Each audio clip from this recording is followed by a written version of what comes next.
Yo tout le monde, c'est Dokkan Pro 7. On se retrouve aujourd'hui pour une nouvelle vidéo.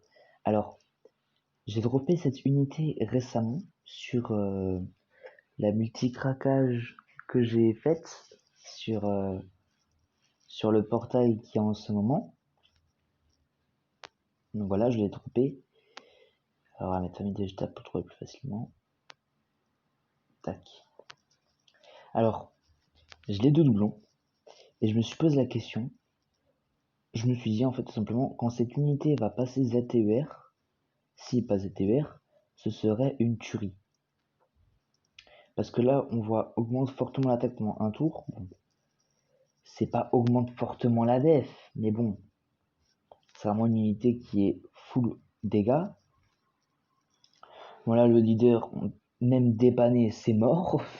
Qui plus 3 PV attaque défense, plus 40%. Donc, on imagine avec un ZTVR peut-être qui plus 4 PV attaque et défense, plus 60%. Là, ce sera beaucoup plus correct. Ensuite, l'attaque, on pourrait imaginer, augmente fortement l'attaque et la def pendant un tour. Le passif attaque et défense personnelle plus 100%, contre-attaque super surpuissante lorsqu'une attaque normale est encaissée. Ensuite, fureur 6 PV à 30% ou moins, une seule fois. Alors, on pourrait imaginer la fureur à 50%. Attaque et défense personnelle, au lieu de 100%, on pourrait peut-être imaginer 150. Et la contre-attaque surpuissante, bah, très bonne idée. C'est juste ça, c'est parfait. Mais on pourrait imaginer, ouais, attaque et défense, même juste attaque plus 150, défense plus 100, et si réduction des si PV en dessous de 50%, réduction de dégâts encaissés de 50% par exemple. Ça pourrait être pas mal. Et après, du coup, en fait, faudrait passer en dessous des 50%, avoir la fureur, et après la fureur, on aurait quand même 50% de réduction de dégâts encaissés. Donc, ça pourrait redonner une seconde vie à la carte.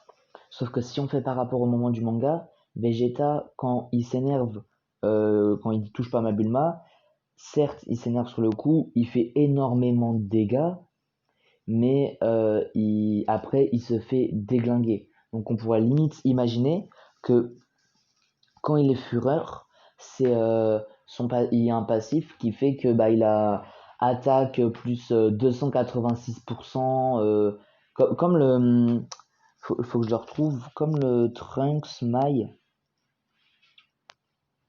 là, leur active skill attaque plus 628% là. On pourrait très bien imaginer que pendant 3 du coup vu que ça dure que un tour, on pourrait très bien imaginer ça dure qu'un tour, donc 3 attaques. On pourrait très bien imaginer que pendant 3 attaques, il pourrait avoir attaque plus 500%. On pourrait très bien imaginer attaque plus 500%. Mais à la fin, par contre, on, on, on passe de défense à 100% à défense à 0%. Donc on ferait très mal en mode fureur. On prendrait 0 dégâts. Mais dès que le mode furie serait terminé, on prendrait extrêmement cher. On pourrait avoir une carte à contre-type comme ça. Ce serait vraiment cool. Ce serait vraiment bien. Donc les liens sont vraiment pas montés, je l'ai pas joué depuis la match des liens. Mais ouais, ce serait vraiment bien une carte comme ça. Du coup le passif, je vois bien attaque plus 150% de base, défense plus 100%, active le mode fureur à 50% en moins. Et le mode fureur, on a attaque plus 500%. Et après le mode fureur, on a juste attaque plus 150% et défense moins 100%. Ça pourrait vraiment être cool. Après, bah, pour son passif, comme j'ai dit, on pourrait très bien voir augmente fortement l'attaque, ou alors même pas augmente fortement l'attaque et la def. On pourrait voir augmente fortement l'attaque pendant, je sais pas moi, 5 tours. Ça pourrait être bien. Stacker l'attaque et après gérer la transformation. Ça pourrait être vraiment bien. En tout cas, j'espère que un jour cette carte aura son ZTUR et qu'elle sera respectée parce que c'est un moment de l'arc où on s'est tous énervés. Et quand on a vu Vegeta, on était tous en mode fanboy. Bon, c'était Dokkan Pro 7. Bonne journée, bonne nuit, bonne matinée, bonne soirée. Tout dépend de l'heure où vous regardez la vidéo. Bye.